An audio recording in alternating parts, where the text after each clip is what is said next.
Greetings. Today I would like to share a few thoughts about Iran, its relations with Russia, and why it is pointless to pressure or threaten that country.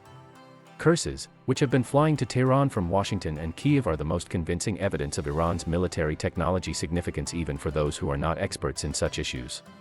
Staying under first American and then international sanctions for over 40 years turned out to be a serious incentive for the development of engineering thought in Iran, as well as its organizational abilities to transform those thoughts into practical implementation. What is even more significant is the fact that Iran's actions in 2022 show that it remains one of the most independent powers in modern international politics. This independence is supported by the country's good demography, 84 million people, by the decisiveness of the Iranian authorities' policies after the 1979 revolution and, finally, by the solid foundation on which the entire Persian civilization stands. One of the most staying memories I got during the several times that I visited Iran is a certain randomness of local life, which makes the impression not of weakness, but of some kind of internal fortitude. And even periodic riots, domestic political intrigues, and serious distortions inherent in the country's economy do not interfere with the understanding that the world will have to live with this country forever. In other words, Iran's military and technological achievements are a product of a complex and multifaceted civilization, and not a random deviation caused by specific international circumstances. Today this civilization is developing within the framework of an Islamic republic, but no one can say that any social formation is final. It is this foundation that has allowed Iran to play its own game with the United States for the past several decades, regularly balancing on the verge of a military clash. However, in the first years after the revolution, Iran fought not just with the Americans. In the 1980s, Tehran was one of the fiercest opponents of the USSR, calling it the small Satan, the United States always being the big Satan for the Iranians. Iran supplied weapons to Afghan mujahideen and provided them with refuge. That corresponded with the ideological beliefs of the then new Iranian authorities and their geopolitical priorities. In Iran even these days you can quite often hear accusations that in those years Moscow supported the Saddam Hussein's regime. Then, the interests of the USSR in the Middle East were in favor of Iraq, and that was the reason for a multifaceted confrontation with the Iranians. All things Arab are generally painful for them, starting with the never-ending dispute whether the Gulf should be called Arabic or Persian. After the USSR collapsed, and Russia became a pragmatist country, Iran and Russia gradually began having more things in common. Even the fact that Moscow supported the UN Security Council imposed sanctions on Iran did not affect the relationship. This indicates the most important feature of Iran and its foreign policy: it has always been based solely on national interests that are shaped in the depths of both the Iranian society and the government, and therefore are immune to any outside pressure. Due to a certain informality of life in Iran and its deeply democratic political structure, its opponents have been able to conduct terrorist attacks inside the country or to destabilize certain groups of the population.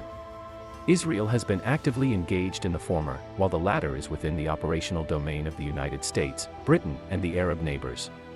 Nevertheless, no one can imagine that modern Iran will make foreign policy decisions under pressure or out of the desire to please any of its partners. It was the semi-colonial dependence on the West and the subservientness in the foreign policy during the last Shah's regime that became one of the causes of the Islamic Revolution of 1979.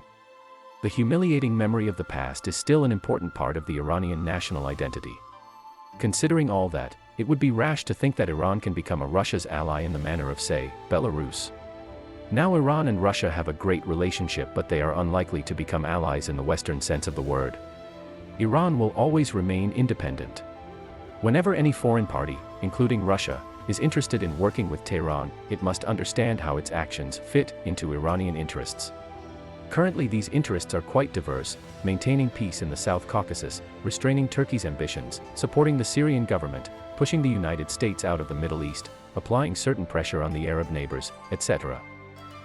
Interestingly, a special place is occupied by safeguarding the territorial integrity of Armenia. The shared border provides the Iranians with one of the exits to the outside world, and the small country itself is a wonderful place for leisure time. In this sense, Iran is a nearly perfect prototype of a fairly large power that is completely free from neo-colonial dependence.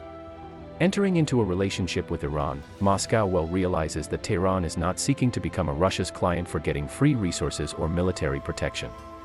Iran is doing that only because Russia's actions meet Iran's own interests.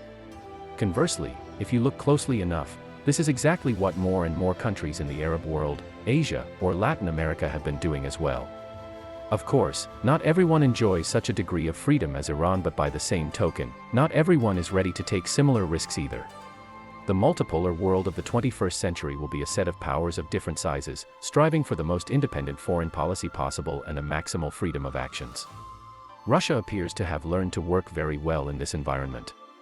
Moscow is already considered a mediator between Iran and Arab countries. This cannot be said about the Americans, for whom threats and pressure have become about the only tool of foreign policy.